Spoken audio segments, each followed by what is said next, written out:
नमस्ते, आदाब, सत श्री अकाल सभी होम्योपैथिक बंधुओं को। आज इस डिजिटल मंच पर मनोभाव और एएमटी के तरफ से मैं आप सबका हार्दिक स्वागत करती हूं। जैसा कि आप सब जानते हैं कि आज के guest speaker doctor A K. Arun ji हैं और कुछ सख्त ऐसे होते हैं जो परिचय के मोहताज नहीं होते हैं। तो सर, जैसा कि आपका नाम ही है अरुण, जिसका अर्थ होता है सूर्य, तो आप हम सब होम्योपैथिक बंधुओं को, चिकित्सकों को, होम्योपैथ के कर्णधारों को अपने अरुणिम प्रकाश से प्रकाशमान करें और ज्ञान की कुछ बूंदें हम लोगों के लिए अर्पित करें। तो स्वागत है सर आपका, हार्दिक वेलकम डॉक्टर ए.के. अरुण। और साथियों, सब लोग अब ध्यान पूर्वक सुने और ज्ञान अर्जन करें डॉक्टर ए.के. अरुण सर से। Welcome sir. बहुत बहुत धन्यवाद डॉक्टर अंजू। आया स्क्रीन आपके सामने? हाँ, यस सर। स्क्रीन आ गया? यस यस सर, स्क्रीन आ गया। चलिए, तो हम लोग शुरू करते हैं। मैं सबसे पहले पूरी अपनी होम्योपैथिक फ्रेटर्निटी को बहुत धन्यवाद देता हूँ। ये हम लोगों का सौभाग्य भी है कि हम लोगों ने होम्योपैथी को अपने कर्म के क्षेत्र के रूप में चुना है, क्योंकि होम्योपैथी में मैंने जो अनुभव किया है वो ये कि अकेला एक ऐसा विज्ञान है जिसमें असीम संभावनाएं हैं, बहुत विशाल इसका फलक है, बहुत गुंजाइश है हर तरह के काम करने की। आप एक्यूट केस के संदर्भ में इसको देख सकते हैं, आप क्रॉनिक केस के संदर्भ में इसको देख सकते हैं, आप उन लाइलाज बीमारियों के बारे में भी सोच सकते हैं जिसमें मॉडर्न मेडिसिन बिल्कुल साइलेंट है। तो ऐसे मामलों में हम लोगों ने देखा है कि होम्योपैथी में इतनी बेहतरीन संभावनाएं हैं, बस उसको एक्सप्लोर करने की जरूरत है। चलिए हम लोग अपनी बात आगे बढ़ाते हैं। मैंने अपने आज के प्रेजेंटेशन का शीर्षक रखा है नज़रबाज। नज़रबाज हिंदी दरअसल उर्दू का शब्द है, यानी कि एक ऐसा पारखी व्यक्ति, एक ऐसी पैनी नज़र वाला व्यक्ति जो उस चीज को भी देख लेता है जिसको आम लोग नहीं देख पाते। तो इसीलिए मैंने इसका शीर्षक दिया है नजरबाज। Be an a good observer. अब बिल्कुल सूक्ष्मतम चीजें भी कहीं अगर है, आप अगर उसको पकड़ लेते हैं तो आप एक बहुत अच्छे होम्योपैथ बन सकते हैं। माइंड के बारे में मैं आपको बताना चाहूंगा। दरअसल माइंड क्या है, हम लोग माइंड की टेक्निक से बात करते हैं। आज मैं जब ये प्रेजेंटेशन बना रहा था, अभी इसमें काफ़ी कुछ कमियां हैं प्रेजेंटेशन में, लेकिन मैंने इसको सोचा कि इसको शेयर कर लेना चाहिए। तो मैंने माइंड के बारे में बहुत बेहतरीन चीज़ पढ़ी, और ये न्यूरोलॉजी के किताब में प्रीफेस में लिखा है कि mind is a set of faculties responsible for mental phenomena. These faculties includes thought, imagination, memory, will and sensation. Sensation उसमें बहुत कैटेगरिकली लिखा है. They are responsible for controlling the entire activities of living organism. अब आप देखिए कि मस्तिष्क के जो इतनी उसकी जो प्रोसेसिंग है, उसमें आप देखिए कि ये सारी मन के अंदर उत्पन्न ये सारी चीजें पूरे शरीर को नियंत्रित कर रही है। अब आप इससे समझिए कि आपका मेंटल जो कंडीशन है पेशेंट का, उसका जो माइंड को हम लोग अक्सर एम्फेसिस देते हैं कि हम माइंड के सिम्टम्स को लें, वो क्यों देते हैं। एक फिलोसोफर हैं रेन डेजर्ट, वो लिखते हैं कि the inputs are passed on by the sensory organs to the epiphysis of the brain and from there to immortal spirit. ये जो डायग्राम आपके सामने है, आप इससे अंदाजा लगा सकते हैं कि हमारी जो वर्किंग मेमोरी है और हमारे जो विजुअल इनपुट्स होते हैं, मेंटल इनपुट्स होते हैं, वो कैसे ट्रांसफॉर्म होकर हमारे एक्शंस में आते हैं। इसलिए जो माइंड का रूब्रिक्स है, माइंड के अंदर जो बहुत पिक्यूलियर चीज है, वो हमारे लिए बहुत जरूरी होता है। आप सुन पा रहे हैं ना, सब लोग हैं ना? जी सर, क्लियर है। अब हम इसको होम्योपैथी में देखते हैं कि माइंड टेक्निक क्या है। बहुत कंट्रोवर्सी है। देखिए, होम्योपैथी के आविष्कार के समय से ही ये कंट्रोवर्सी चली। पहले तो होम्योपैथी को मैं जनरल विज्ञान से देखता हूँ, उसमें भी बहुत कंफ्यूजन है। साइंस के बहुत सारे ऐसे लोग हैं जो होम्योपैथी को कुछ समझते ही नहीं, कहते हैं होम्योपैथी क्या है, इसका कोई सिद्धांत ही नहीं है, बहुत गहरी खाई है। दूसरा, हम आपस में ही बहुत सामंजस्य की कमी रखते हैं। दो होम्योपैथ, दोनों के विचार अलग अलग हैं, दोनों की फाइंडिंग्स भी अलग अलग आती है। विचार अलग हैं, इसीलिए फाइंडिंग्स भी अलग अलग आती है।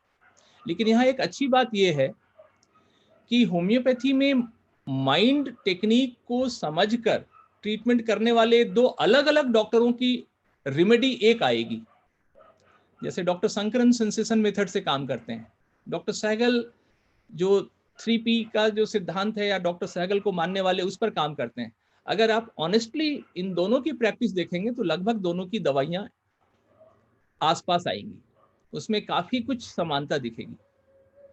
इसलिए मैं कहता हूं कि आज जो होम्योपैथ के द्वारा जो इस सिद्धांत की अवास्तविक समझ है और उसके बारे में जो भ्रांतिपूर्ण धारणाएं हैं, उससे होम्योपैथी के बारे में जो एलोपैथी या दूसरे साइंटिस्ट वैज्ञानिकों की जो एक सोच बनी है, वो और पुष्ट हो जाती है। यानी कि लगने लगता है कि हाँ, यही बात सही है, होम्योपैथी में तो कुछ है नहीं। अच्छा, हमारे सिस्टम के अंदर जो अच्छाई है वो पीछे रह जाती है, उसको कभी एक्सप्लोर नहीं कर पाते हैं हम लोग। मैं आपको एक न्यूज क्लिप दिखा रहा हूं, आपके स्क्रीन पर है, आप देख रहे हैं ना। छत्तीसगढ़ के बिलासपुर में होम्योपैथी की दवा ड्रोसेरा 30 खाने से मौत। जाने इस दवा पर क्या कहते हैं डॉक्टर। इस न्यूज को जब आप एक्सप्लोर करेंगे, बस मैं रेफरेंस के लिए ये न्यूज लाया हूं, तो वहां उन्होंने क्या किया, इस रिपोर्टर ने, न्यूज 18 का रिपोर्टर जो है, वो 3-4 होम्योपैथ से बात किया। होम्योपैथ ने सतही तौर पर अपना डिफेंस किया कि नहीं नहीं, दवाई से कुछ नहीं होता है, दवाई में डाइल्यूशंस होते हैं, उसमें कुछ पॉइजनिंग नहीं होती है। लेकिन एक डॉक्टर से जब रिपोर्टर ने पूछा कि आपकी दवा में तो 90% अल्कोहल है, अब वो इसका जवाब नहीं दे पाया कि इस अल्कोहल में और शराब वाले अल्कोहल में क्या फर्क होता है। और उसके बाद उस रिपोर्टर ने उसको एक्सप्लोर कर दिया कि होम्योपैथी की दवा में अल्कोहल की बहुत ज्यादा मात्रा पाई गई। अब आप अंदाजा लगाइए कि आपके सिस्टम के बारे में ये जो क्वैक्स रिपोर्टर्स हैं या ये जो इस तरह के कम जानने वाले लोग हैं, जिसको कि जाने अनजाने हम ही लोग बढ़ावा देते हैं, वो कितना नुकसान पहुंचाते हैं। अब इस छवि को कैसे आप दुरुस्त करेंगे कि होम्योपैथी की ड्रोसेरा 30 खाने से ढेर सारे लोग, अब रिपोर्ट तो ये कह रहा है कि एक परिवार के 5-6 लोगों की जाने गई हैं। तो इस तरह की जो भ्रांतियां हैं वो तभी दूर होंगी जब हम अपने सिस्टम के बारे में ठीक से साइंटिफिक तरीके से समझेंगे और उसको हम प्रोपोगेट करेंगे, अपने मरीजों को एजुकेट करेंगे। माइंड टेक्निक क्या है, इसको हम कैसे समझें? देखिए, आमतौर पर मॉडर्न मेडिसिन में भी उपचार की 2 विधियां हैं, एक पैलिएटिव, दूसरा क्यूरेटिव। एक विधि ये कहती है कि रोग जो दिख रहा है उसको दबा दिया जाए, दूसरा कहता है कि नहीं, उसको जड़ से खत्म करना है। होम्योपैथी रोग को जड़ से खत्म करने के लिए जानी जाती है। अच्छा, ये जो थ्योरी ऑफ पैलिएशन है, इस पर डॉक्टर प्रफुल्ल विजयकर ने बहुत काम किया। उनकी जो पूरी सिद्धांत है वो इसी पर आधारित है। और वो कहते हैं कि रोग दब के कितने लेयर्स में दबती है, और इसलिए जब तक हम उस रूट से, जिस रूट से रोग दबा है शरीर में, उस तरह से हम उसको एक्सप्लोर नहीं करेंगे। और वो इसी को डॉक्टर हेरिंग ने अपने लॉ में वो किया है, जब हम लोग आगे देखेंगे। डॉक्टर विजयकर का थ्योरी है theory of separation and progression of disease. इस सिद्धांत के अनुसार एलोपैथी में भी काम होता है, और जाने अनजाने में हमारे होम्योपैथी में भी यही काम हो रहा है। मैक्सिमम जो प्रैक्टिशनर्स हैं, ज्यादातर प्रैक्टिशनर्स हैं जो माइंड सिम्टम्स को उतना इंपॉर्टेंस नहीं देते, वो भी यही कर रहे हैं। जैसे आप देखिए होम्योपैथिक चिकित्सा में क्या होता है, एक आमतौर पर ओटीसी ड्रग के रूप में नक्स वोमिका, कब्ज है तो नक्स वोमिका ले लो, चोट लग गया तो अर्निका ले लो, जल गया तो कैंथरिस ले लो, नींद नहीं आ रही है पैसिफ्लोरा, औरतों में मेंसेस की प्रॉब्लम है पल्साटिला, वगैरह वगैरह। मतलब ये सब एक इतनी कॉमन सी चीजें हैं। और माफ कीजिएगा, किसी को हम हर्ट नहीं करना चाहते, लेकिन ज्यादातर पढ़े लिखे होम्योपैथ भी क्वैक्स की तरह काम कर रहे हैं, क्वैक्स होम्योपैथ की तरह काम कर रहे हैं। उन्होंने कभी भी इस बात को नहीं समझा कि सिर्फ मटेरिया मेडिका में जो प्रूविंग के सिम्टम्स लिखे गए हैं फिजिकल लेवल पे, उसके आधार पर प्रैक्टिस नहीं होती। अगर ऐसा होता तो फिर प्रैक्टिस ऑफ मेडिसिन नहीं पढ़ना पड़ता हम। तो practice of medicine in homeopathy is entirely different than the practice of medicine in allopathy. हम में से बहुत सारे डॉक्टर, लगभग सभी ने पढ़ी है और सब जानते हैं हेरिंग्स लॉ ऑफ क्योर, लेकिन कोई फॉलो नहीं करता। होम्योपैथी के जो प्रिंसिपल्स हैं, जो हमारे ऑर्गेनोन में लिखा हुआ है, मेडिसिनल एग्रावेशन, डिजीज एग्रावेशन, इन सब को समझे बगैर हम एक अच्छा इलाज नहीं कर सकते हैं। आप देखिए हिपोक्रेट्स क्या कहते हैं, Hippocrates father of modern medicine है। वो कहते हैं कि it is more important to know what sort of a person has a disease than to know what sort of a disease the person has. बीमारी से हमें कुछ खास लेना देना नहीं है। हमारा पर्पस, हमारा मकसद या हमारा जो कंसर्न है वो बीमार व्यक्ति से है। यही आपको ऑर्गेनन में भी मिलेगा। We have to cure the sick to health. हमें डिजीज के सिम्टम्स को हटाने नहीं है, हमें उस व्यक्ति को क्योर करना है हेल्दी वे में। ये कॉन्सेप्ट है। और जब हम इस कॉन्सेप्ट को ठीक से समझेंगे तब हमें समझ में आएगा कि जो माइंड रूब्रिक्स हैं वो कितना इंपॉर्टेंट है। आपको मैंने शुरू के स्लाइड्स में बताया कि माइंड का जो रिफ्लेक्शन है, मन के अंदर जो चीजें चल रही हैं, उसमें एक बहुत इंपॉर्टेंट चीज थी सेंसेशन, जिस पर डॉक्टर शंकरन का बहुत गहरा अध्ययन है। और उसी सेंसेशन को हम डॉक्टर सैगल मेथड्स में या डॉक्टर विजेकर ने अपने अंदाज में, या जो भी एक क्लासिकल होम्योपैथ्स हैं वो भी अगर माइंड के उस अदृश्य लक्षण को एक्सप्लोर कर पाते हैं तो बेसिकली वो सेंसेशन ही होता है। ऑब्जर्वेशन, पेशेंट्स में हम क्या ऑब्जर्व करते हैं? अब जैसे मान लीजिए कि किसी मरीज को समझना है होम्योपैथिक एंगल से, माइंड के नजरिए से अगर हमको किसी मरीज को समझना है तो उसको हम कैसे समझें? हमें उस मरीज को 2-3 तरीके से समझना है। पेशेंट क्या कह रहा है, व्हाट ही से और व्हाट सी वांट टू से, वो कहना क्या चाहती है या कहना क्या चाहता है। यानी कि जो पेशेंट का से है, उसकी जो बोली है, वो जो बोल रहा है, वो किसी भी भाषा में बोल सकता है। वो हो सकता है कि कम्युनिकेट किसी ना किसी रूप में कम्युनिकेट करेगा। तो जो उसका से है, वो जो कहना चाहती है या कहना चाहता है, वो बहुत इंपॉर्टेंट है। दूसरा है हाउ ही से, वो क्या कहना चाह रही थी और अब कैसे कह रही है। हाउ ही सेज, वो मतलब क्यों, उसके पीछे का मकसद क्या है। It means the tone and style of a patient is very important.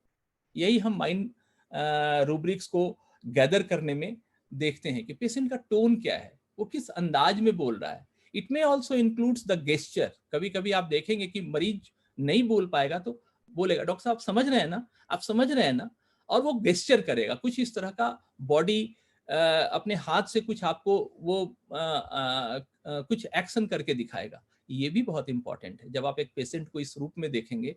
अच्छा, मैं यहाँ एक चीज बता दूं कि जितने भी सीनियर होम्योपैथ्स हैं जो ऑलरेडी माइंड रूब्रिक के साथ खेलते हैं, काम करते हैं, उनके लिए शायद ये लेक्चर उतना इंपॉर्टेंट नहीं है। तो मेरा ये लेक्चर मैं डेडिकेट कर रहा हूँ अपने जूनियर्स डॉक्टर्स को, जो न्यू कमर्स डॉक्टर्स हैं उनके लिए। इसलिए जो सीनियर डॉक्टर्स हैं वो अदरवाइज फील नहीं करेंगे। तो ये गेस्चर बहुत इंपॉर्टेंट है। Tone means vocal sound, pitch of sound. Style means act of expressing the feelings. जैसे मान लीजिए पेशेंट का टोन अगर हाई है तो इसका मतलब हो सकता है कि वो रूड है, वाइल्ड है, एंगर, इस तरह के रूब्रिक्स देगा। जैसे आपको उदाहरण के लिए, द रूब्रिक्स में बी एब्यूजिव। अब आप देखिए इसमें इतने सारे मेडिसिन हैं। एंगर, उसमें मेडिसिन देख लीजिए। रैग, रूडनेस, थ्रेटनिंग, वायलेंट, ये सब आपके माइंड रूब्रिक्स हैं, माइंड सिम्टम्स हैं। ये आपको मेट्रिया मेडिका में, रेपर्टरी में आपको मिलेगा। ब्रूटैलिटी, ये सब चीजें हैं। और इसको आपको समझना पड़ेगा कि पेशेंट कब एब्यूजिव हुआ, कब एंगर में है, कब वायलेंट हो रहा है, कब रूडनेस में है, कब थ्रेटन कर रहा है। ठीक है ना। अगर पेशेंट का टोन लो है, जैसे मैंने वो हाई टोन में बताया, अगर लो है तो उसका मतलब कुछ भी हो सकता है। क्या हो सकता है? अनप्लीजेंट, टीजिंग, अनसर्टेन बिहेवियर, ये सब हो सकता है। जैसे रूब्रिक्स एब्रप्ट, श्रीकिंग, आप देख रहे हैं, सैडनेस, मूड रिपल्सिव।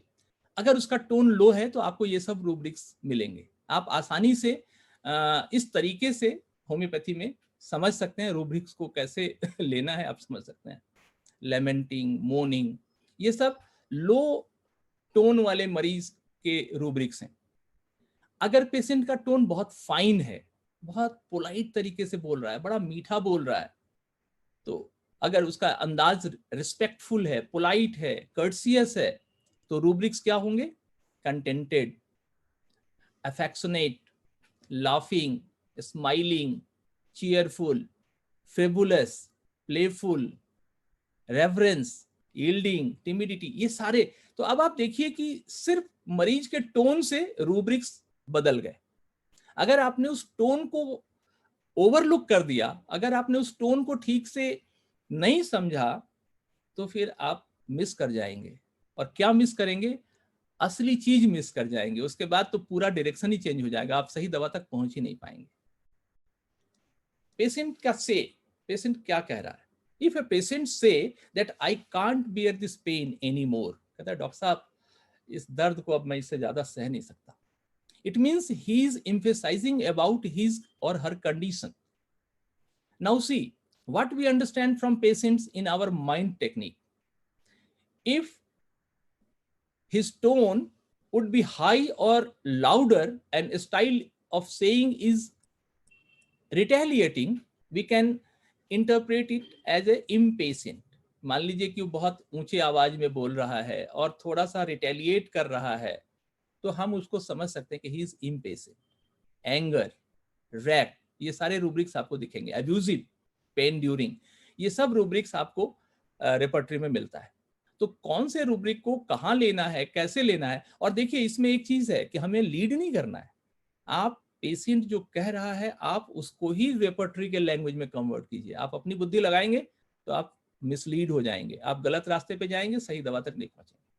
अगर उसका टोन लो है और स्टाइल जो है एनवाइंग है, मतलब बहुत धीमे बोल रहा है लेकिन बड़ा परेशान सा, एनवाई, उसको मतलब अच्छा नहीं लग रहा है, तो क्या रूब्रिक आएगा? एम्बैरेसमेंट एलिमेंट आफ्टर या एम्बैरेसमेंट एलिमेंट फ्रॉम, इस तरह के रूब्रिक्स आएंगे। आप देख रहे हैं कि उसके टोन से रूब्रिक चेंज हो रहा है। अगर हमने इसको ठीक से नहीं समझा तो हम सही सिम्टम्स तक नहीं पहुंचेंगे, और सही सिम्टम्स तक नहीं पहुंचेंगे तो सही दवा तो सवाल ही नहीं। अगर पेशेंट का टोन फाइन है और उसका सेइंग बड़ा कर्सियस है, तो हम उसको ले सकते हैं रेवरेंस के रूप में, हम ले सकते हैं माइल्डनेस के रूप में, contented, recognise the reality and accept it. इस तरह के सारे रूब्रिक्स आपके मेट्रिया मेडिका में हैं, आपके रेपर्टरी में हैं। Timidity, laughing, speaking when, smiling, ये सब रूब्रिक्स है।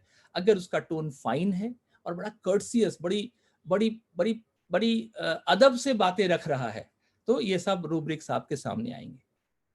अगर पेशेंट कहता है कि डॉक्टर साहब इलाज करते हुए बहुत दिन हो गए, अब तो जल्दी ठीक कर दीजिए, काफी दिन से हम आपका इलाज ले रहे हैं। अब इसको आप अगर इस टोन को, अगर उसका टोन हैवी है ऐसा बोलते हुए, जैसे वो डॉक्टर साहब बहुत दिन हो गए आप जल्दी ठीक कर दीजिए, इतना थोड़ी ना होता है, अगर इस तरह से बोल रहा है तो आप रूब्रिक्स, आपके दिमाग में क्या रूब्रिक्स आएगी? इम्पेशेंट, पेन फ्रॉम, परेशान है वो, इसीलिए वो इस तरह की बातें कर रहा है। लेकिन अगर उसका टोन लो है कि डॉक्टर साहब बहुत दिन हो गए आप कितना इलाज चलाएंगे, तो उसका सेइंग क्या है? डिमांडिंग।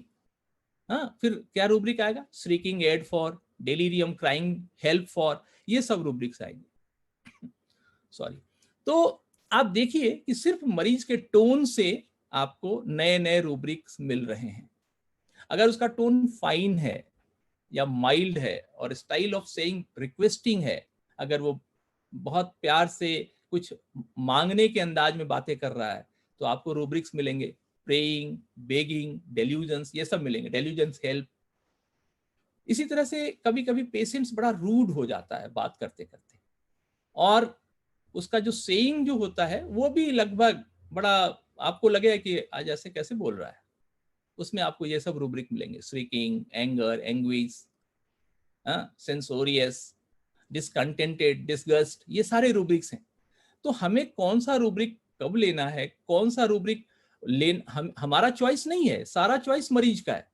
मरीज जो कह रहा है, आपने अगर उसको एज इट इज पकड़ लिया तो आप रेमेडी तक पहुंच गए, आप उस मरीज को ठीक कर देंगे चाहे बीमारी कुछ भी हो।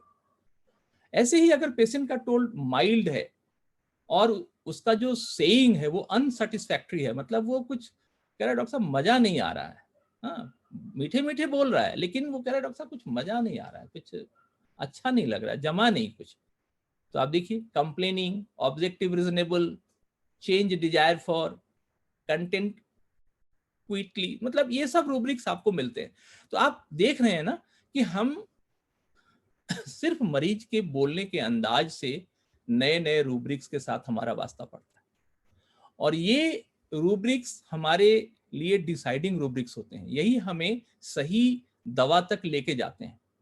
अगर यहां पर हम चूक कर गए, यहां पर हमने थोड़ी सी लापरवाही कर दी, यहां पर हमने नेग्लिजेंस दिखा दिया, तो आप तक सही रूब्रिक नहीं पहुंचेगा और आप सही दवा तक नहीं पहुंचेंगे। हेलो, आप लोग हैं ना, सुन पा रहे हैं? Everything is going Right? Yes, sir. Well? Yes, sir. Yes, sir. Okay. अब देखिए यस कि sir. Okay, thank you. Patients क्या कहता है? पेशेंट्स कहता है डॉक्टर साहब मुझे जल्दी ठीक करिए, अब मैं बीमारी और नहीं सह सकता। क्या रूब्रिक बनेगा? Desire carried fast. मरीज कहता है डॉक्टर साहब मुझे जल्दी ठीक करिए। बहुत सिंपल है, आपने मरीज के लैंग्वेज को अपने रेपर्टरी में तुरंत कन्वर्ट कर लिया। हाँ, डॉक्टर साहब जल्दी ठीक करिए, अब मैं बीमारी और नहीं सह सकता। हाँ, इम्पेशेंट आपको खुद दिख रहा है ना। यदि मरीज कहता है डॉक्टर साहब मेरी बीमारी क्या है, इतने समय से इलाज चल रहा है, कुछ समझ में नहीं आ रहा, आपके लिए रूब्रिक है इंक्विजिटिव, लाइट, डिजायर फॉर। यदि मरीज कहता है कि उसको बहुत डर लग रहा है कि अब वो पता नहीं ठीक होगा कि नहीं होगा, इसी बीमारी में उसको जीना पड़ेगा, पूरी जिंदगी इस बीमारी के साथ ही उसको रहना पड़ेगा। अब देखिए क्या क्या रूब्रिक्स हैं। फियर, डार्क ऑफ, मेडिसिन आपके साथ सब लिखा हुआ है स्क्रीन पे, सब देख पा रहे हैं ना आप लोग। Fear, betrayed of being. मरीज जब कहता है कि डॉक्टर साहब मुझे नहीं लगता कि मुझे कभी कोई तकलीफ हुई होगी, यहां पर रूब्रिक है डेल्यूजन, वेल ही इज। मतलब वो दवाई लेने आ रहा है लेकिन कहता है डॉक्टर साहब ऐसा तो मुझे कुछ लगता नहीं कि मुझे कोई बीमारी है। हाँ, मतलब तकलीफ है तो दवा लेने आ रहा है, लेकिन फिर भी वो अपनी बीमारी को, तो डेल्यूजन, वेल ही इज, ये उसका भ्रम है, ये उसके मन में एक इस तरह का बात चल रहा है, लेकिन बीमार तो है तभी तो आपके पास आ रहा है। तो इस तरह से हम पेशेंट को समझते हैं। अब आपको याद कीजिए, मरीज के जो वर्जन्स को हम इतना इंपॉर्टेंट क्यों दे रहे हैं? हम नहीं दे रहे, मास्टर्स ने दिया है। सेक्शन 1 याद कीजिए ऑर्गेनन का। Physicians high and only mission is to restore the sick. उन्होंने डिजीज नहीं लिखा है, restore the sick to health to cure as it is term. Always remember, मैं तो अपनी क्लिनिक में ये लाइन अपने सामने में रखता हूँ टेबल पे। ऐसे ही सेक्शन 7 क्या कहता है? काउजा ओरिजिनलिस, यानी कि जो डिजीज का रिमूवल है, उसके कारण को रिमूव किए बगैर डिजीज का रिमूवल नहीं हो सकता। सेक्शन 9 क्या कहता है? In health the life force keeps all parts of the organisms in harmony. ये जो हार्मोनी है ये बहुत इंपॉर्टेंट। इसको, इस स्लाइड्स को मैं स्किप करूंगा, ये सब आपको जानते हैं, law of similia, law of simplex minimum, ये सब आप जानते हैं।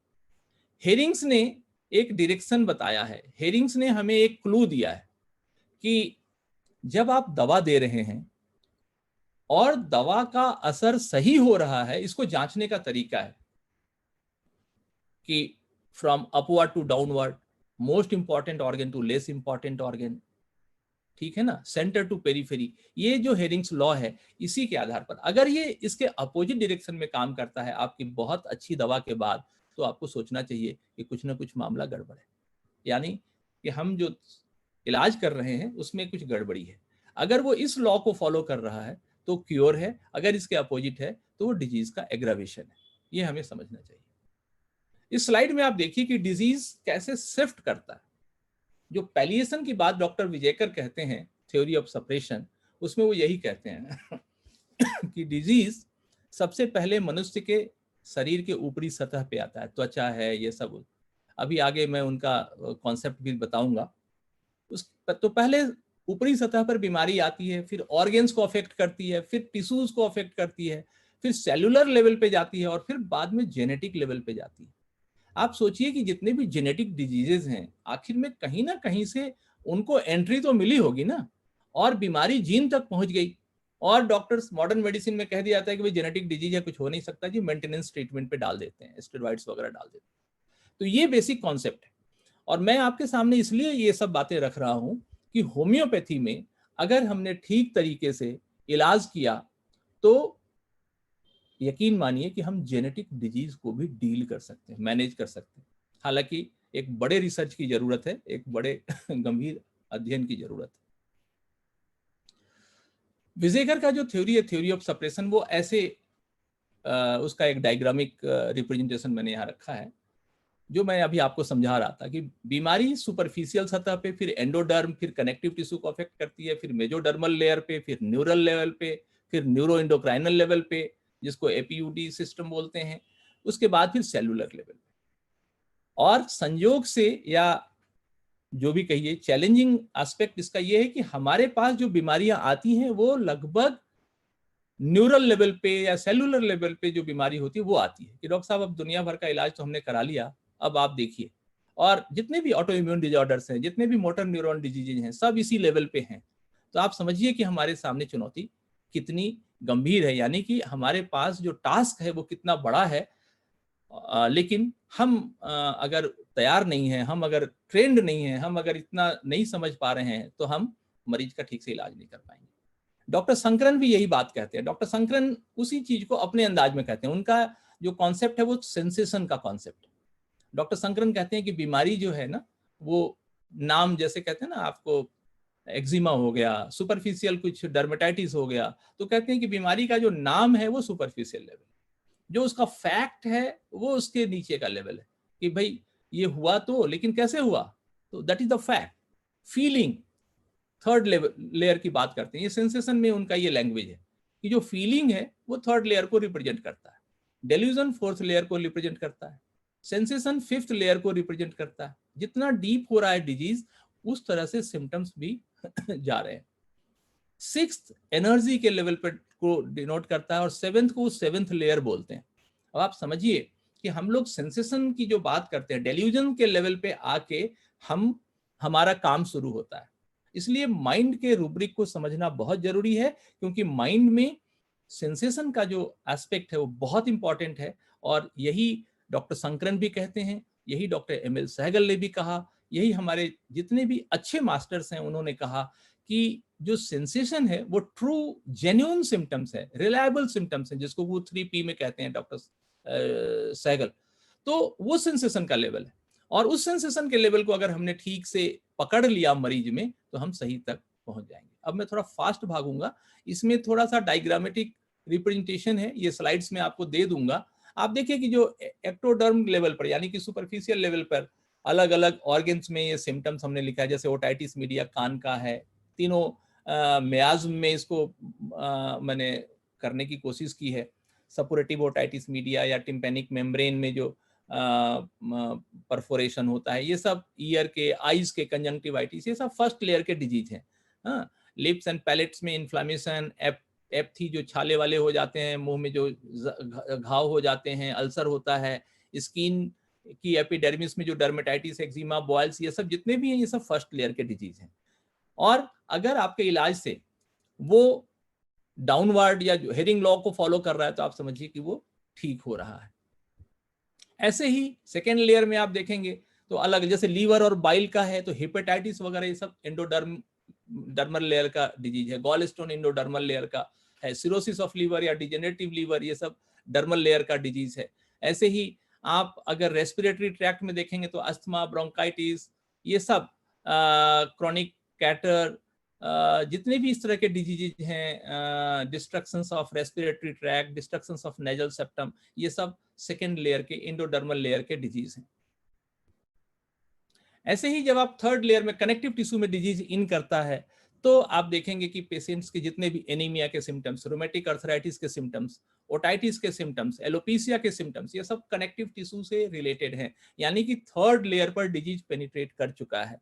तो जाहिर है कि उसको थोड़ा समय लगेगा, थर्ड लेयर से सेकेंड, सेकेंड से फर्स्ट, फर्स्ट से जीरो, फिर वो आउट होगा।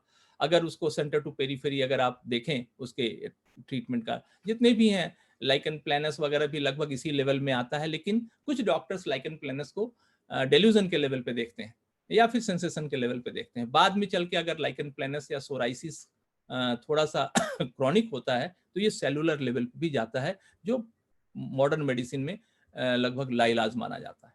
ऐसे ही फोर्थ लेयर में, मेसोडर्मल लेयर पर जब आप डिजीज को देखेंगे तो मायोकार्डाइटिस, पेरिकार्डाइटिस, नेफ्राइटिस, लिम्फेंजाइटिस, हॉटकिंस डिजीज, ये सब जितने भी हैं, जितने ट्यूमर्स हैं, नेफ्रोसिस है, ये सब फोर्थ लेयर के डिजीज हैं।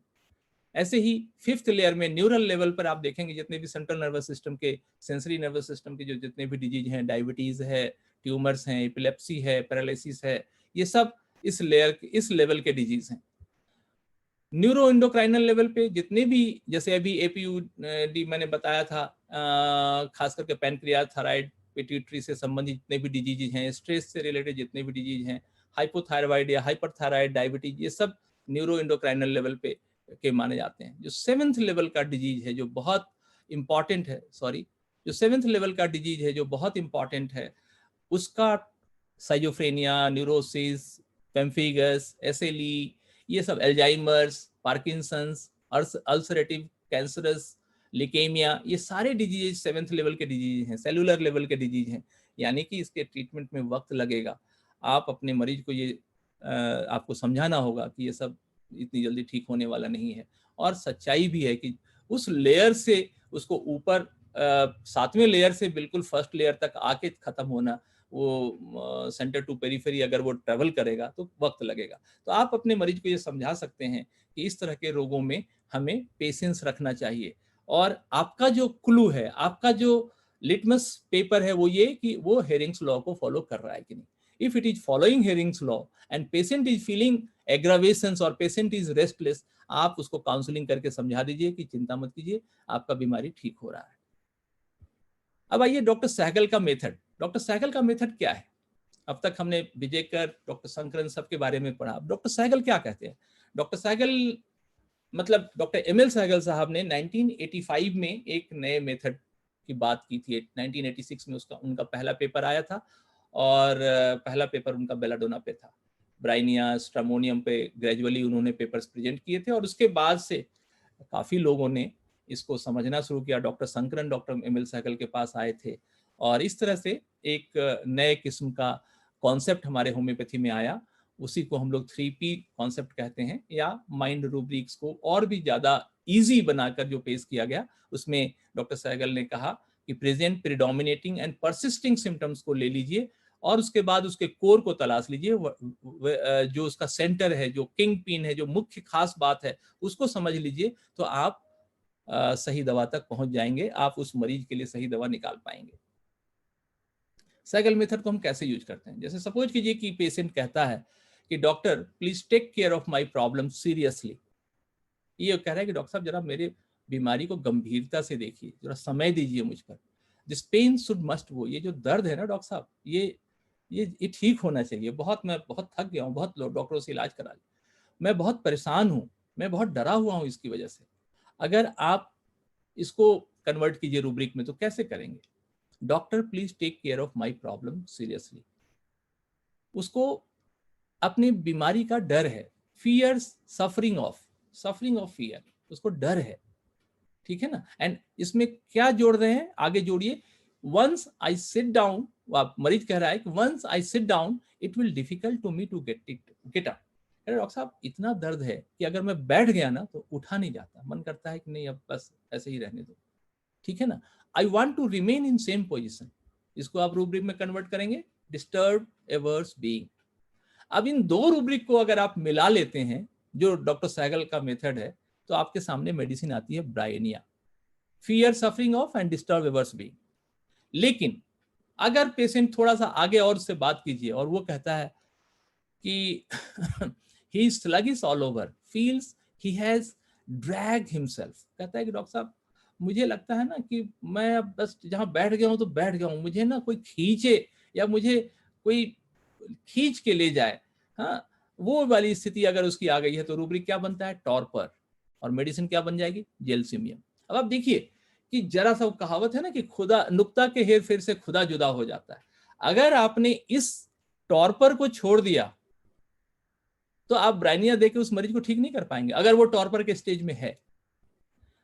अगर वो टॉर्पर में नहीं है तभी ब्रायनिया हेल्प करेगा। तो ये होम्योपैथी की खासियत है जिसको कि समझना बहुत जरूरी है। अब आइए एक केस देखते हैं, मेरे ख्याल से अभी है समय। एक 60 वर्ष की महिला है, क्रॉनिक माइग्रेन से सफर कर रही है, 15-16 साल से वो बीमारी में है। उसके जो लक्षण है वो क्या है, तेज सर दर्द जो सामने से पीछे की तरफ जाता है, उसको मिचली आती है यानी कि नॉजिएटिक टेंडेंसी है, वोमिटिंग भी होती है, चेस्ट में बर्निंग है, छाती में जलन, मुंह में पानी आता है, वाटरी इन माउथ, सलाइवेशन ज्यादा है, कभी कभी बिलियस वोमिटिंग करती है, हरे रंग की। इन लक्षणों पर कई दवाई आजमाई गई, फिर इन्हें आयरिस वेर्सिकोलर 1000 पोटेंसी की दवा दी गई। दवा 2-3 महीने चली और अच्छा लाभ मिला। मतलब नॉर्मल रेपर्टरी से दवा निकाली गई आयरिस, और आयरिस उनको दे दी गई। 2-3 महीने में पेशेंट को लाभ मिला, पेशेंट भी खुश, डॉक्टर भी खुश। लेकिन इसके 3 महीने के बाद उस मरीज के हाथों में कंपन शुरू हो गया, ट्रेमर आ गया, और 6 महीने में ही वो महिला पार्किंसंस की शिकार हो गई। ये जो केस है, ये केस डॉक्टर विजयकर का है। इस बात को आज 10 वर्ष से ज्यादा हो गए। अब वो महिला कांपती हुई शरीर का ढांचा बनकर रह गई। अब देखिए कि हमारे डॉक्टर ने उसको अगर बहुत गंभीरता से उसको देखा होता तो आज वो पार्किंसंस की मरीज नहीं होती, ऐसा डॉक्टर विजयकर कह रहे हैं। उनका कहना है कि अल्प ज्ञान की वजह से एक होम्योपैथ ने इस महिला को एक गंभीर रोग के हवाले कर दिया, जो अक्सर हम लोग कर रहे हैं। यदि इस महिला के केस का उपचार होम्योपैथिक चिकित्सा के मूल सिद्धांत के अनुसार किया जाता तो महिला का जीवन अलग होता और बेहतर होता। तो आप इससे ये समझिए कि सिर्फ 4-5 फिजिकल सिम्टम्स को लेकर हमने, हो सकता है हम रिलीफ भी दे देंगे और मरीज भी खुश हो जाएगा कि हाँ डॉक्टर साहब वो उल्टी रुक गई, दर्द भी रुक गया, जलन भी ठीक है, मुंह में पानी भी नहीं आता, बाइल की वोमिटिंग होती थी वो भी नहीं है, तो कोई बात नहीं, और डॉक्टर भी खुश हैं। लेकिन बाद में पता चला कि वो एक गंभीर रोग में चली गई, यानी कि डिजीज पैलिएट हुआ और बाद में फिर वो पार्किंसंस में कन्वर्ट हो गया, जो एक तरह से उसके लिए लाइलाज है और उसके लिए ज्यादा कष्टदायक है। तो इसलिए होम्योपैथी में मरीज के बीमारी के सोल तक पहुंचना बहुत जरूरी है। क्या है symptoms? In mind technique, all words used by the patients are not the important, rather the soul of statement is important to consider. soul of the statement, जैसे कहते हैं ना कि हर पीतल सोना नहीं होता। आप कोई भी पीला पीला देख लें और कहें यही सोना है, तो ऐसा नहीं होता। आपको पार, इसीलिए मैंने अपने लेक्चर का शीर्षक रखा है नजरबाज। आपको नजरबाज बनना पड़ेगा, आपको समझना पड़ेगा कि हमारे इस मरीज में कौन सी ऐसी खास बात है, कौन सा ऐसा पिक्यूलियर सिम्टम्स है जो इस मरीज का पूरा व्यक्तित्व बताता है। तो उसको समझे बगैर, मतलब मरीज कुछ भी बोल रहा है वो सारा लक्षण नहीं है, हम फटाफट सारे उसके वर्ड्स को रेपर्टरी में कन्वर्ट कर लेते हैं, रूब्रिक्स में कन्वर्ट कर लेते हैं और रेपर्टराइज करके कुछ ना कुछ तो निकल ही जाएगा। आपने अगर 10 सिम्टम जमा कर लिए, 10 सिम्टम को रेपर्टरी में डालिए, कोई ना कोई दवाई आ जाएगी। वो दवाई नहीं है। इसीलिए करना क्या है, आपको अपने मरीज को बहुत केयरफुली सुनना है। Try to understand what patient is saying, फिर उसको आप जज कीजिए, व्हाई ही इज सेइंग, जो कह रहा है वो क्यों कह रहा है, and how he is saying, जो मैंने आपको शुरू में बताया। द से of patient is more important. Patient ने जो कहा वो क्यों कहा, उससे चेक होगा कि उसने जो कहा वो ठीक कहा कि नहीं कहा और कैसे कह रहा है। आपको इसके पहले के स्लाइड्स में आपको सारी बातें हमने बताई है, आप इसको रिव्यू करके होपफुली शायद इसको यूट्यूब पे भी डाला जाएगा, तो आप उसको रिव्यू करके देखिएगा, आपको बहुत आसानी से समझ में आएगा। जैसे एक मरीज कहता है कि डॉक्टर साहब 4 महीने से आपकी दवा ले रहा हूं, लेकिन दर्द में कोई आराम नहीं है, बल्कि डर लगता है कि कहीं दर्द और बढ़ न जाए, मैं बहुत परेशान हो गया हूँ डॉक्टर साहब, इसकी वजह से मैं कोई काम नहीं कर पा रहा हूँ। वो ये कहता है मरीज कि मैं डॉक्टर साहब हर बार आपको फीस दे रहा हूँ, लेकिन आराम क्यों नहीं मिलता, अब आप बताइए मैं क्या करूं, न तो दर्द में आराम है न मेरा काम चल रहा है। अब ये एक मरीज का एक कंडीशन है। अब आप इसको एनालाइज करिए, कैसे देखेंगे। जैसे कह रहा है कि दवा ले रहा हूं लेकिन दर्द में आराम नहीं है, बल्कि दर्द और बढ़ गया, मैं बहुत परेशान हूं। रूब्रिक बनता है इरिटेबिलिटी पेन ड्यूरिंग। कह रहा है डर लगता है कि कहीं दर्द और बढ़ न जाए, फियर एक्स्ट्रावेगेंस। डॉक्टर साहब इसकी वजह से मैं कोई काम नहीं कर पा रहा हूं, मैं हर बार आपको पूरी फीस दे रहा हूं, देखिए बिजनेस की बात कर रहा है, लेकिन कोई आराम नहीं मिल रहा, टॉकिंग बिजनेस ऑफ, ये सिम्टम्स हैं। ठीक है, अब इस केस को बड़ी सरलता से आपको क्या क्या रूब्रिक मिले, जो अभी अभी आपको हमने बताया उसमें जो आपको मिला, इसके आधार पर आप मेडिसिन तक पहुंच जाएंगे। लेकिन आपको याद है मैंने पहला एक लेक्चर दिया था, उस लेक्चर में आप अगर याद कीजिए, अगर कोई नए हो तो उनके बारे में मैं नहीं कह सकता, कि जो पुराने हमारे लिसनर्स हैं, जो हमारे डॉक्टर्स हैं, आप याद कीजिए उसमें क्या था। एक पेशेंट जो वकील था, पुराना मेरा मरीज था, 3-4 साल के बाद आया, उसने मुझे बार बार फोन किया था, आपको मैं सिर्फ रिकॉल करा रहा हूँ।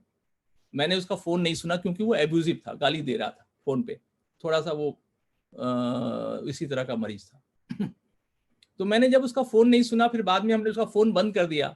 उसके बाद वो मेरे क्लिनिक में आया 30 किलोमीटर दूर से, और गाली वाली दे के गया था वो पूरा, अगर आपको याद होगा वो पूरा का पूरा वीडियो आप देखिएगा, यूट्यूब पे है वो। तो हाँ, हमने रूबी याद है सर, याद है। याद है ना, डिजायर वॉच्ड रूबी। वो चाहता था कि भाई आप हमें भूल कैसे सकते हो, और क्या बोल रहा था, आपको जब जरूरत पड़ती है तो आप आ जाते थे और आप मेरा फोन नहीं उठाएंगे, और गाली दे रहा था। मतलब पूरी क्लिनिक में उसने ऐसा सीन क्रिएट किया था कि उसके जो भी फ्रेंड्स थे सब ये कह रहे थे पुलिस को बुलाइए और इसको पुलिस के हवाले करिए। हमने कहा कि नहीं, let us see, insist on constantly being watched, मतलब आप मुझे कैसे ओवरलुक कर सकते हो, आप मुझे छोड़ कैसे सकते हो। Cursing is extremely rude and abuse every, वो सबको गाली दे रहा था, वो पूरी उसकी पूरी कहानी थी। तो आप देखिए, जंप आउट ऑफ बेड, वो वहां से चल के आया था, मैंने ये रूब्रिक लिया और ये गैलिक एसिड था, और उसको बहुत लाभ मिला। ये सब सिम्टम्स थे, restlessness at night, jealous, sweats profusely, afraid of being alone, ये सारे रूब्रिक्स थे। तो एक तो आपको मैंने शुरू में जो बताया कि इतने आसानी से रूब्रिक्स मिलेंगे, और दूसरी तरफ आप अगर थॉरोली उस केस को देखेंगे तो आपको उसमें भी बहुत सरलता से मिलेंगे। जैसे डिजायर वॉच टू बी, ये डॉक्टर मान सर भी थे उस लेक्चर में, तो मान सर ने कहा कि हाँ हमने भी नहीं सोचा था। मान सर को मैंने भी बोला था कि सर मैंने भी नहीं सोचा था, लेकिन जब मेरा काम नहीं चला, जब मुझे लगा कि दवा तक हम पहुंच ही नहीं पा रहे हैं, तो फिर हम यहाँ तक पहुंच गए कि नहीं, वो चाहता क्या है, वो चाहता है कि भाई आप उसको ओवरलुक कैसे कर सकते हैं, आप उसको देखिए, आप उसको छोड़ नहीं सकते। और वो क्लिनिक के टाइम में आके इस तरह से सारा सीन क्रिएट करके गया, तो उसको हमने लिया था डिजायर वॉच टू बी। और desire watch to be is a single rubric in gallic acid, and along with other rubrics हमने उसको गैलिक एसिड दिया था, और उसको नेक्स्ट डे ही काफी लाभ मिला था, और 1 हफ्ते में तो बिल्कुल ठीक हो गया था, माफी वाफी मांग रहा। अब आइए एक केस और दिखाते हैं, अब हम लोग कंक्लूड कर रहे हैं। एक केस मेरे पिताजी का है, और ये बिल्कुल सच्चा केस है। सारे केस मैं कुछ भी कुकिंग करके नहीं देता हूँ। ये केस मेरे पिताजी का है, जिनकी उम्र 85 साल है, करीब 6-7 वर्षों से वो डिमेंशिया के मरीज हैं। 7 वर्ष पहले उनको एक बार ब्रेन स्ट्रोक हुआ था, तो उनको दिल्ली लाया गया था। यहाँ के राम मनोहर अस्पताल में उनका जांच वाँच हुआ। जो न्यूरोलॉजिस्ट डॉक्टर हैं, जो वहाँ के एचओडी हैं, उन्होंने एक नेसरबियम नाम की दवा उनको लिखी थी, और बहुत महंगी दवा है। उन्होंने कहा कि ये पूरी जिंदगी लेनी पड़ेगी। फिर वो मैं जहाँ रहता हूँ दिल्ली में, मेरा मकान थोड़ा छोटा है। मेरे छोटे भाई इंजीनियर हैं, वो करीब फरीदाबाद के आसपास रहते हैं। उनका मकान थोड़ा चौड़ा है, और वहाँ पर इनफ स्पेस है तो वो ज़्यादातर वहीं रहते हैं और वो थोड़ा वहाँ कंफर्ट फील करते हैं। तो मैं बीच बीच में कभी वहाँ चला हर हफ्ते जाता था उनको देखने मिलने, और बीच बीच में 1 आध महीने के लिए उनको अपने पास लेके भी आता था। इधर 2-3 महीने से 2 महीने से उनकी हालत बहुत बिगड़ गई थी, और हालात ऐसे थे कि उनको एडमिट करने की स्थिति आ गई थी। उनका यूरिन कंट्रोल नहीं हो रहा था, स्टूल कंट्रोल नहीं हो रहा था, काफ़ी हाथ काँपते थे, खाना भी हम लोग हाथ से उनको खिलाते थे। उनकी हालत देखकर हम बहुत डर गए थे, हमें लगा कि अब इनकी लाइफ बहुत लिमिटेड है, अब कुछ भी हो सकता है। और हम लोगों ने घर पे लगभग सभी ब्रदर्स इधर-उधर जो भी हैं उनको हमने बता दिया था, और बता के फिर कहा कि भई आप लोग देख लो, मुझे नहीं समझ में आ रहा कि इनकी लाइफ अब कितनी है। उसके बाद मैंने शुरू में उनको कॉस्टिकम दिया, और भी उनकी दवाई चली थी, मैं आपको बताता हूँ। शुरू में उनको कई सारी दवाइयाँ दी गई थी। दूसरे जो डॉक्टर्स थे हमारे छोटे भाई के आसपास, एनाकार्डियम दिया था, किसी ने हायोसैमस दिया था, किसी ने नेट्रम सल्फ दिया, किसी ने वेरेट्रम अल्बम दिया था, जिंकम भी दिया, फास्फोरस भी दिया। ये सब दवाइयाँ उनकी चली थी। मैंने जो सिम्टम्स लिया था, एंग्जाइटी अदर्स फॉर, काफ़ी चिंता करते थे, anxiety fear with care worries, full of care of relatives, full of care of loved one, ये सब उनके रूब्रिक से। छोटी छोटी बातों पे रो देते थे, सिंपैथी अगर कोई उनके साथ दिखाता था तो रोते थे। तो ये सब के आधार पर मैंने उनको कॉस्टिकम दिया, लेकिन कॉस्टिकम ने कोई काम नहीं किया। हल्का फुल्का 5-10% उसका उनको रिलीफ मिला। फिर मैंने इसको फिर से एक्सप्लोर किया। मैंने कहा कि नहीं, अस्पताल में ले जाने से कोई सोल्यूशन तो निकलेगा नहीं, वो खामखा पैसे वैसे बहुत बनेगा प्राइवेट अस्पताल में अगर हम ले गए, और कुछ होना नहीं है जो दवाइयाँ दी जाएंगी, क्योंकि मेरे पास ऐसे ही केसेस ज़्यादा आते हैं। तो मैंने कहा कि नहीं, मैं इसको ऑब्जर्व करूंगा। एंड बिलीव मी, मैंने 3 दिन तक उनके साथ रहकर उनको ऑब्जर्व किया। उनको जो हमने देखा उसमें uncontrolled involuntary urine, complete loss of appetite, absent minded, confusion of mind, complete loss of memory, vertigo, ये सब सिम्टम्स थे। और मेरे कुछ कॉलीग्स हैं जो न्यूरोलॉजिस्ट हैं, क्योंकि उनका भी मैं इलाज करता हूँ, उनके फैमिली का इलाज करता हूँ, तो वो लोग कर्सिवस आए थे घर में। उन्होंने कहा कि अरे अरुण जी, आप समझ नहीं रहे हैं, आप इनको एडमिट कराइए, बहुत सीरियस मामला है। मैंने कहा ठीक है सर, 1-2 दिन मैं देखूंगा। फिर हमने उनको ऑब्जर्व किया। मैंने ऑब्जर्व किया तो मैंने देखा कि वे आंखें बंद करके चुपचाप लेटे रहते थे, चुपचाप लेटे रहते थे, और हमें लगता था कि सो रहे हैं, लेकिन हम जब गौर से देखते थे तो उनकी आंखें खुली होती थी और कुछ भी नहीं बोलते थे। यदि उनसे पूछा नहीं जाए तो कुछ मांगते भी नहीं थे। एक बार मैंने एक्सपेरिमेंट, मतलब समझने के लिए, उनको करीब हम 12:30 के आसपास लंच देते थे, हमने उनको खाने के लिए नहीं पूछा, वो चुपचाप पड़े रहे और 3 बजे तक पड़े रहे। मैंने पूछा पिताजी आपने खाना खा लिया? तो हाँ। हमने कहा कब खाया? तो खाए ना। हमने कहा कब खाया? तो अभी खाए ना, कितना बजा है? हमने कहा कि अभी तो 3 बज गया। तो हाँ, तो खाना खा लिए। उन्होंने परसेप्शंस बना लिया था कि नहीं, खाना तो हम उतने समय में खा लेते हैं, तो इसीलिए हमने खाना खा लिया। हमने इस पूरे केस को ठीक से समझा, हमें जो रूब्रिक निकाला, brooding, censorious, sadness, sits with eyes closed, absorbed in sad thoughts, recognises everything but can not move, बहुत इंपॉर्टेंट रूब्रिक है।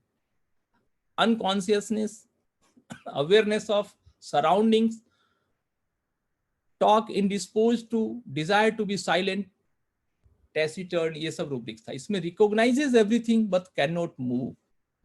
आप यकीन मानिए, मैं आपको भरोसे के साथ कहता हूं कि इस रूब्रिक इसके बाद हमने उनको कॉकुलस दिया, और ये कॉकुलस का लीडिंग सिम्टम है। कॉकुलस इंडिकस 200 की कुछ खुराक अभी 3 हफ्ते हो चुके हैं, बिल्कुल ठीक है, यूरिन कंट्रोल्ड है, स्टूल कंट्रोल्ड है, हाथ का ट्रेमर खत्म हो गया। पहले तो वो बिस्तर, मतलब क्या बताएं, दिन में 2-3 दफा बिस्तर तक खराब होता था, अब बिल्कुल ठीक है, डायपर वगैरह कुछ इस्तेमाल नहीं करना पड़ता। और हमारे इस ऑब्जर्वेशन ने हमारे लाखों रुपए बचा दिए, और मेरे पिताजी बिल्कुल ठीक हैं, और हम लोग अब एक तरह से निश्चिंत हैं। हम लोग कभी भी अब उनको उस तरीके से, मतलब पैनिक ही नहीं है कि हाँ आके मिल लो, और बिल्कुल अब कोई कह ही नहीं सकता कि उनकी लाइफ शॉर्ट है। तो ये आज का मेरा प्रेजेंटेशन था।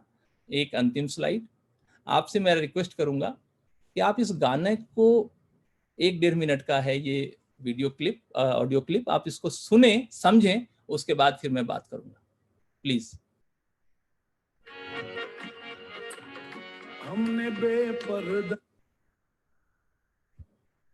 इसको बहुत बारीकी से सुनिएगा और ये बहुत मीनिंगफुल है, फिर हम बात करेंगे। हमने बेपर्दा तुझे महाजबी देख लिया, हमने बेपर्दा तुझे महाजबी देख लिया, महाजबी देख लिया, महाजबी देख, हाँ हाँ महाजबी देख लिया, हमने बेपर्दा तुझे महाजबी देख लिया, हमने बेपर्दा तुझे महाजबी देख लिया। जैसे मैं दौरान गुफ्तगू अभी वहां बैठे हुए अर्ज कर रहा था कि कबीर को बेपर्दा देखना बहुत जरूरी है, और मैंने कबीर को बेपर्दा देखा है। हमने बेपर्दा तुझे महाजबी देख लिया, अब न कर पर्दा, अब न कर पर्दा के ओ पर्दा नशी देख लिया, अब न कर पर्दा के ओ पर्दा नशी देख लिया, हमने देखा तुझे आंखों की सियाह पुतली में, हमने देखा तुझे आंखों की सियाह पुतली में, 7 पर्दों में तुझे पर्दा नशी देख लिया, 7 पर्दों में तुझे पर्दा नशी देख लिया, हम नजरबाजों से तू छुप न सका जाने जहां, नजरबाजों से तू छुप न सका जाने जहां, तू जहां जाके छुपा हमने वहीं देख लिया, जाके छुपा हमने वहीं देख लिया, तेरे दीदार की थी हमको तमन्ना सो तुझे,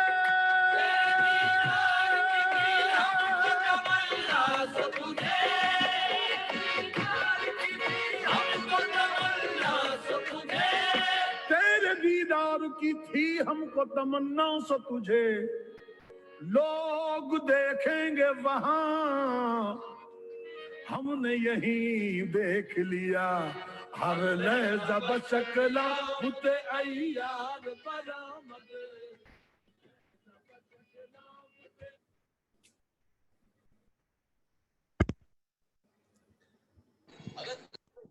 बहुत बढ़िया डॉक्टर, बहुत बढ़िया। जलालुद्दीन की ये बहुत ही, आप लोगों ने इस गाने को किया क्या? बहुत ब्रिलियंट सर। ये जो नजरबाजी है ना, ये नजरबाज ही होम्योपैथ बन सकता है। 7 पर्दों के अंदर जो छुपा हुआ सिम्टम्स है, अगर आपने उसको ढूंढ लिया तो आप यकीन माने हिंदुस्तान क्या पूरी दुनिया का सबसे गंभीर से गंभीर रोगी आपके दरवाजे पे आएगा और मिन्नत करेगा कि डॉक्टर साहब बस कोई एक खुराक दे दीजिए। तो ये नज़रबाज बनना है। ये जो 7 पर्दे की बात है, ये यही बेसिकली यही चीज़ है जिसको किंग पिन बोलते हैं हमारे मास्टर्स, जिसको मैं बोलता हूँ कि बस वही चीज़ जो हमें चाहिए। हाँ, सारा पीतल सोना नहीं होता, सोना चाहिए हमें, सोने के साथ कोई घपला नहीं होगा। तो ये चीज़ें जब हम समझना शुरू करेंगे, और मैं विशेष रूप से ये लेक्चर अपने न्यू कमर्स दोस्तों के लिए मैंने बनाया था कि वो बहुत जल्दीबाजी करते हैं। मैं देखता हूँ कि हमारे ग्रुप्स में रूब्रिक्स का जो एक्सप्लेनेशन है वो बहुत ऐसे ही, मतलब लोग कुछ भी डिक्शनरी में, मैंने भी बहुत गलती की है। केंद्र पट्टू का जो मैंने अनुवाद किया है उसमें बहुत सारी गलतियां हैं, आप उस पर मत जाइए, क्योंकि वो 20 साल पहले मैंने किया है। अब 20 साल के बाद जो हम लोग कर रहे हैं, और मैं सबसे पहले धन्यवाद दूंगा हमारा जो ग्रुप है, ये जो हमारा मन भाव का ग्रुप है, और भी हमारे जितने भी दोस्त हैं जो इस तरह के ग्रुप से जुड़े हुए हैं, चाहे वो टेलीग्राम पे जुड़े हैं, चाहे यूट्यूब पे हैं, या हमारे फेसबुक पे हैं, सबको मेहनत करना है, सबको यही नज़रबाज बनना है। यही मेरा आज का मैसेज था। आप सबका बहुत बहुत धन्यवाद। अब आपका कोई क्वेश्चंस होगा तो मैं 1-2 मिनट में, 3 मिनट में ले सकता हूं। अगर कोई खास स्पेसिफिक क्वेश्चन है हमारे इस प्रेजेंटेशन से संबंधित तो आप जरूर पूछ लीजिए। Hello sir. जी सर, ये जो था रूब्रिक रिकॉग्नाइज एवरीथिंग, या ये तो समझ पाई, लेकिन इसके आगे जो बट कैन नॉट मूव, ये क्या है, थोड़ा समझा ये दीजिए। कैटालेप्सी, ये पूरा रूब्रिक है, मतलब वो सब कुछ देख रहा है। हाँ, rubric recognises everything but can not move, उसको सब पता है, वो सब कुछ देख रहा है, लेकिन वो उठ नहीं पा रहा है। ये कॉकुलस है। देखिए, कॉकुलस और कॉस्टिकम दोनों बहुत आसपास है, ये दोनों बहुत नजदीक है। कॉस्टिकम थोड़ा ज्यादा कठोर होता है, हाँ, वो तानाशाह किस्म का होता है, उसको भी परिवार की चिंता है, लेकिन कॉकुलस को चिंता है। तो वो इतने, जैसे कहते हैं ना कि 1000 गमों को लेके बैठा हुआ है। वो कैटालेप्सी कंडीशन में है, वो उठ नहीं सकता, वो मूव नहीं कर सकता। हाँ, इतना सब कुछ उसको पता है, लेकिन वो बोल नहीं पा रहा है, उसकी हालात ऐसी है। मैंने अपने फादर में ये रूब्रिक बहुत, मतलब अक्षरशः देखा कि उसको पता है कि ये है, ये है, ये है, लेकिन उसकी हालत ऐसी नहीं है कि वो उसको प्राप्त कर ले या उठकर चला जाए। तो वो जिस कंडीशन में आपने उसको रख दिया उसी कंडीशन में रहेगा। ये मेंटल माइंड में पड़ा हुआ है। इसीलिए आप ध्यान दीजिएगा कि मरीज की हालत ऐसे होते हैं, कभी कभी ज्यादातर परिवारों में आपको ये रूब्रिक्स मिलेंगे बुजुर्गों के सामने, कि बच्चे इतने आगे बढ़ गए कि अब वो माँ बाप को कुछ समझते नहीं, और बाप तमाम बड़े अनुभव या माँ बहुत बड़े अनुभव लेके भी चुपचाप बैठी हुई है, क्योंकि वो ही कांट मूव, उसके सामने चारा नहीं कुछ कर सकते, अपने बेटे के खिलाफ जा नहीं सकती। तो ये है rubric. Sadness, sit with eyes closed absorbed in sad thought, वो अपने गम को लेके बैठा है, सब कुछ अपने साथ लेके बैठा है। बहुत जब बात खुलेगी, अच्छा ये मरीज जानते हैं जब ठीक हो जाएगा तो कहे कि डॉक्टर साहब ये सब हमें पता है, उसका ये टोन होता है इंप्रूवमेंट के बाद, सब पता है डॉक्टर साहब, पूरी दुनिया घूम के बैठे हैं। तो ये है कि recognises things but can't move, वो सब कुछ जानता है, उसके पास सारा फॉर्मूला है, वो सब कुछ है। अच्छा, मैं आपको एक चीज और बताऊं, डॉक्टर एम.एल. सहगल साहब के लास्ट दिनों में हम लोग सब साथ थे, मैं, डॉक्टर मोहंती, डॉक्टर प्रेम, हम लोग वहां रहते थे। उनकी भी यही स्थिति थी, पड़े रहते थे, पूछते थे, हम लोग उसे कहते थे कि तुम लोग कोई दवाई दे दो, तो हम लोग पूछते थे कि सर आप बताइए क्या, बस। तो उनको कॉकुलस दिया गया था। समझ पाए?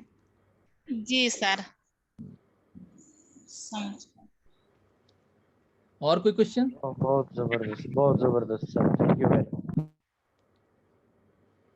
तो सर जी, सर जैसे आपने ये जो 3 मेथड तीनों बताए, डॉक्टर शंकरन का, डॉक्टर विजयकर का और डॉक्टर सहगल का, इनमें सर मतलब जो सक्सेस रेट है वो हर जगह इक्वल क्यों नहीं रही, वो इनमें बदलाव क्यों आया सर? कहीं कहीं भी कोई बदलाव नहीं है। देखिए, वो कहावत है कि हम चीजों को उल्टा समझ रहे हैं, इसलिए कहीं कोई बदलाव नहीं है, सब सक्सेसफुल है। डॉक्टर शंकरन भी सक्सेसफुल है, डॉक्टर विजयकर के मेथड पे, हम उनकी प्रैक्टिस पे हम बात नहीं कर रहे हैं। डॉक्टर विजयकर ने सप्रेशन की बात की थी, थ्योरी ऑफ सप्रेशन की बात की थी कि बीमारी कैसे कैसे दबती है, कितने लेयर्स में। डॉक्टर शंकरन ने उसको एक नए अंदाज में समझाया कि जब बीमारी सेंसेशन के लेवल पे चली जाती है तो आपको उसकी चाबी भी सेंसेशन से ही निकलेगी ना, आपको फिजिकल से तो उसकी चाबी निकलेगी नहीं। वो भी वही बात कर रहे हैं, सहगल भी यही बात कर रहे हैं कि आप माइंड के रूब्रिक को कैसे पकड़ेंगे और कौन सा इंपॉर्टेंट है। ढेर सारी चाबियां हैं, आप देखें कभी स्टेशन के पास जो पार्किंग वाला है ना, जो गाड़ी की पार्किंग करता है, उसके हाथ में चाबी का गुच्छा होता है। हाँ, सैकड़ों गाड़ियां खड़ी हैं, सारी गाड़ियों की चाबी उसके पास है। आप और उसके उसकी मेमोरी में सब कुछ है। आप जब जाएंगे, हाँ अरे वो देना, जरा ऑल्टो की चाबी देना या बलेनो की चाबी देना, वो फटाफट 1 मिनट में निकाल के आपकी चाबी दे देगा। उसको एक एक, और हमको आपको ढूंढने में वक्त लगेंगे। तो वो उस तरह का तजुर्बा जब आप कर लेंगे ना, तो प्रिडोमिनेंट, परसिस्टिंग एंड जो इस तरह के प्रिडोमिनेंट सिम्टम्स हैं, जो परसिस्ट कर रहा है, जो प्रेजेंट है, जो है मरीज को जो चाहिए वो निकालना है, वही सेंसेशन से निकलेगा, वही थ्योरी ऑफ पैलिएशन को समझ के कि किस लेवल पे जाके डिजीज रुका हुआ है, तो वहां से भी निकलेगा। तो क्लू तो वही है, तरीका अलग अलग है। कोई सेंसेशन मेथड से समझता है, उसके एक्सप्लेन करने का तरीका अलग है। कोई जो है प्रिडोमिनेंट परसिस्टिंग मेंटल सिम्टम्स को लेता है, जो सब जगह आपको दिखेगा, जनरल सिम्टम्स के रूप में भी दिखेगा, वो माइंड, वो सर में भी दिखेगा, पैर में भी दिखेगा। तो लगभग वही है, कोई फेल नहीं है, सब कामयाब है। इसीलिए मैं बहुत विनम्रता से ये बात कह रहा हूँ कि हमको कभी भी अपने मास्टर्स के कॉन्फ्लिक्ट को याद नहीं रखना चाहिए, हमको हमारे मास्टर्स के यूनिटी को याद रखना चाहिए। तो उन्होंने सबने लगभग यही बात की है, और इसीलिए मैंने बहुत सफाई से सबकी बात आपके सामने रख दी और सबको सिंथेसाइज करके दिखा भी दिया। जी sir good evening sir, Good evening. बहुत अच्छा बताया आपने। बस मैं एक बात ये कहना चाहूंगी कि ROH मैंने पढ़ा फर्स्ट वॉल्यूम, तो उसमें एक क्वेश्चन मेरे दिमाग में बहुत टाइम से था कि भाई माइंड मेथड से क्यों लेना चाहिए, माइंड को पहला इंपॉर्टेंस क्यों देनी चाहिए। उस चीज का क्वेश्चन का आंसर मुझे उस बुक से मिला। उन्होंने एक बात बोला कि अपन जानते हैं कि होम्योपैथी जो है वो यूनिवर्सल रूल पर काम करती है कि सिमिलिया सिमिलिबस क्यूरेंटर, ये हमारा यूनिवर्सल रूल है। तो कैंट सर ने उसके साथ ही एक रूल और दिया कि जो पहले आया है वही मेन चीज है। तो उन्होंने अपने उसमें समझाया भी है कि माइंड का डेवलपमेंट एम्ब्रियो में सबसे पहले होता है, और माइंड का जब डेवलपमेंट होता है उसके बाद बाकी के लेग हैं और भी चीजें हैं, बाकी चीजें सब बाद में डेवलप होती हैं। इसी वजह से कैंट सर ने माइंड को इम्पोर्टेंस ज्यादा दी। उन्होंने बकायदा इसको एक साइंटिफिक वे में बताया कि क्यों माइंड को इम्पोर्टेंस देनी है। और इसको दूसरी तरह से भी समझ सकते हैं कि माइंड जो है वो पूरा बॉडी का सेंटर पार्ट है, जो पूरी बॉडी को गवर्न करता है। जैसे हमारा दिल्ली सेंटर है हमारे पूरे इंडिया का, इंडिया की बाउंड्री जहां तक है उसका पूरा शासन जो है वो उसके उस बाउंड्री के अंदर अंदर तक का हर जगह तक उसका वो राज चलता है। जैसे एक सेल है, उसमें जो न्यूक्लियस है उसका काम क्या है, जो सेल की पूरी बाउंड्री है वहां तक उसको सारी एनर्जी है, या टूट फूट की मरम्मत या कुछ भी सप्लाई करना है, कुछ लेना देना है। तो उसी तरीके से ब्रेन जो है वो, या माइंड कहिए, वो पूरी बॉडी को गवर्न करने वाली बॉडी है। इसीलिए हम लोगों को माइंड पर ज्यादा प्रैक्टिस करनी चाहिए, या माइंड को सबसे पहले इंपॉर्टेंस देनी चाहिए। ये चीज मुझे उससे क्लियर हुई, और सर तब से लगा कि हाँ माइंड मेथड क्यों ज्यादा सक्सेसफुल है इन कंपैरेटिवली क्लासिकल से, क्योंकि वहां पे लोकलाइज ज्यादा इंपॉर्टेंस देते हैं। और कैंट ने जो माइंड मेथड को इंपॉर्टेंस दी वो सबसे ज्यादा सक्सेसफुल क्यों है। Thank you sir. हाँ बिल्कुल, आपने सही पकड़ा। देखिए एक छोटी सी टिप्पणी मैं कर दूं कि देखिए होता क्या है कि जब आपको ढेर सारी चीजों में एक चीज चुनना है तो बहुत मुश्किल होगी ना, क्या चुने क्या ना चुने, उसमें फिर आपका चॉइस आ जाएगा, आपका बायस आ जाएगा। होम्योपैथी क्या कहती है कि आपको बायस्ड नहीं होना है। तो आपको जब बायस्ड हो ही जाएंगे, अगर हमको ढेर सारे दुकान में इतने सारे कपड़े, आप जब शॉपिंग करने जाते हैं तो ढेर सारी साड़ियां निकलवा लेंगे तो आपको चुनने में दिक्कत होती है। मेरा सिलेक्शन बहुत साफ होता है, मुझे व्हाइट शर्ट ही पहनना है, मैं व्हाइट शर्ट ही पहनता हूँ पिछले 30 वर्षों से।